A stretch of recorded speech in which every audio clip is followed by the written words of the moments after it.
i forti për vitet me radhë, për dekadat me radhë, edhe i ka updetu edhe strategjitë e veta, kështu që përputhshmëria dhe interesi i Turqisë në rajon, në politikat sa rajonale janë totalisht të sinkronizuar me amerikanët, kështu që Turqia deri diku mund të bëjë një presion pra për të dhënë një pauzë apo për të zgjatur kaosin në një kohë më të largët. Këtë mund ta themi, por si presion domethënë Irani, Turqia apo Turqia, më falni, Irani, Amerikës, kjo duket që shumë e largët. Sokol, në gjithë të proces, sa afër e marrëveshjen dhe nga ana tjetër sa afër mund të jetë edhe përplasje ushtarake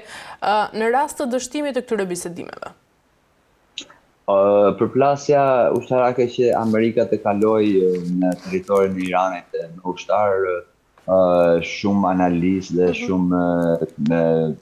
profesorë dhe shumë eksperta të çështjes thonë që kjo është e pamundur, sepse Irani është krejt tjetër nga gjithë rajone, apo nga shumë vendet e botës, kështu që Amerika mund të bëjë një strategji, mund të luajë një lojë siç e luajti Izraelin me të dy javore dhe pastaj i vuri pikën kur filloi të humbë Izraeli, Amerika, pra Trumpi i vuri pikën me B-2-shat dhe bombardojat dhe tashmë ta mbaroi lufta. Të njëjtën gjë mund ta shohim dhe me sa duke parë edhe kozgjatja e bombardimit, domethënë mosndërhyrja e Amerikës, sipas shumë strategjive thonë që po e shohin se sa ndim ka arritur të marrë Teherani, pra të marrë Iranin gjatë këtyre 6 muajve të fundit, pra pas luftës 2 javore sa ka arritur, sepse bëhet fjalë pse ndoshta mund të jetë teori konspiracioni që shumë avion kargo kanë kaluar nga Rusia, nga Kina, nga India, nga shumë vendet e botës gjatë këtyre muajve të fundit, pra ka shkuar në ndihmë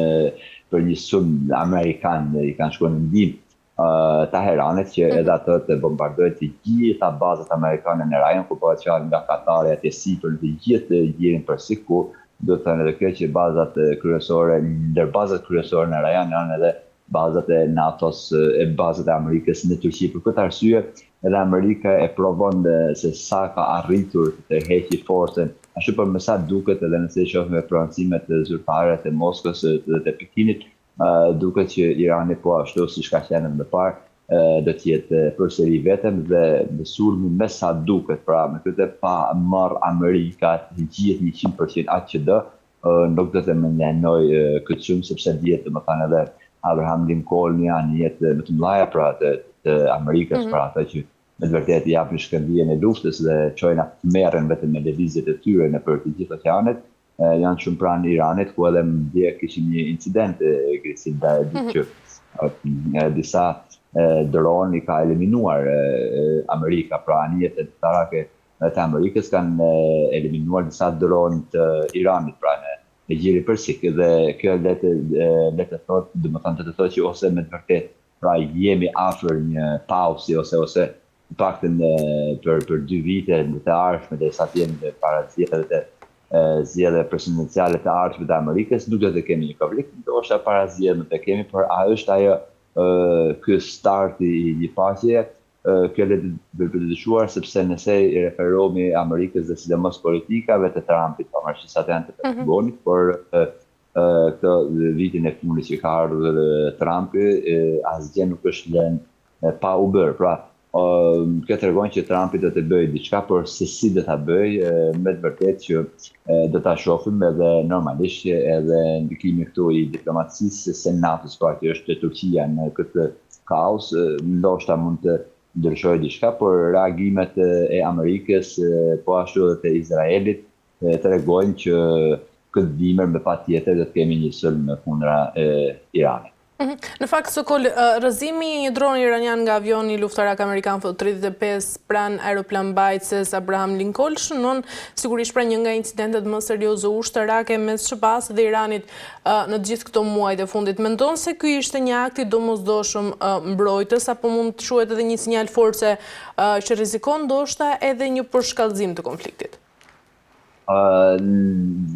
Prononcime zyrtare të vjeshme të 2 anëve, pra edhe të Shtëpisë së Bardhë, por edhe të Teheranit, ishin që të dënë të drejtën e tyre ndërkombëtare, sepse sipas Iranit është afritur anijet apo gjëra lundruese kanë kaluar në territoret e saj dhe nëse kalojnë në territoret e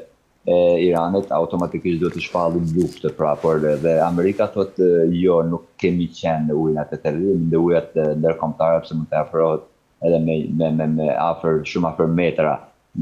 Nëse është pra në ujrat ndërkombëtare, Irani nuk e ka çfarë të bëjë, po ashtu edhe Amerika nuk i bën gjë. Pra, me sa duket të dyja jo drejt një përshkallëzimi, po një testim njëri tjetrin, ku të dy anët pra thonë që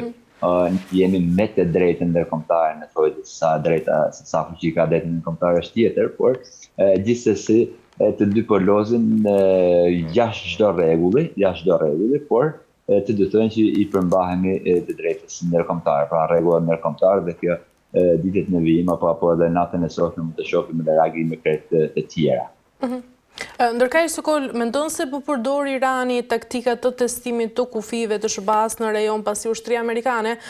deklaroi se droni iranian kishte qëllim të paqartë, por u konsiderua më tej si një kërcënim drejt për drejt për një nga asetet më strategjike të marinës amerikane. Po, të dronët tashmë janë sikur i kemi pasur dikur si plumë qorë. Asajt edhe vërtet sipas ekspertëve të asaj teknologjie thonë që ato dalin jashtë kontrollit. Pra, është shumë e thjeshtë, edhe një fëmijë që ditë përdori shumë mirë teknologjinë e fundit edhe nga celulari i tij mund të nxjerrë jashtë sistemit apo se jashtë rrugvajtjes ku do të shkojnë ata dronë qëllimit të tyre, dhe kjo është një gjë normale nga ana teknologjike, mund të themi, por gjithsesi këto nuk janë rastësi dhe vetë përshkallëzimi apo për të mbrojtur një tjetrin, jo, Irani vazhdimisht ka një diplomaci pak ndryshe, ndoshta e ka nga historia dhe nga përvoja historike e saj, që mundohet që çdo lloj kaosi apo çdo lloj fatkeqësie ta shpërndajë në rajon e parë, nëse nuk e arrin atë që për dekada më radhë ka arritur, pra domethënë të bëj ajo që të vinte në kufirin e saj, ka arritur ta shpërndajë deri te fuqi, pra deri në fund të gjirave, ta them atan. Por sa do të jetë e fortë tashmë, jo, sepse edhe taktika amerikane, pra ajo euro perëndimore, e ka arritur ta kuptojë strategjinë e Iranit, që do domethënë të ulet, të bisedojmë, do të arrijë qëllimet e veta, por në vitin e kaluar u pa kjo që Amerika tashmë nuk është në pranë kësaj, dhe nëse ju kujtohet dita që u bajtën negociatat, pra ishin negociatat e teta në mos gaboj, po atë natë bombardimet amerikane filluan. Po ashtu në njëjtën mënyrë për shembull kemi edhe me Maduron, ku Amerika tha që kemi tashmë patjetër kemi negociatat marrë shkoj thak atje mori e çojnë në Amerikë. Po ashtu edhe me Putinin, në Alaska e bëmë këtë, domethënë jemi në ashtu ku në njëjtën anë u furnizonte edhe Ukraina në maksimum me arpa, pavarësisht se Amerika thotë në paguan Europa, por gjitha ato janë, do të thënë që janë strategjia kryesore e Amerikës. Pra,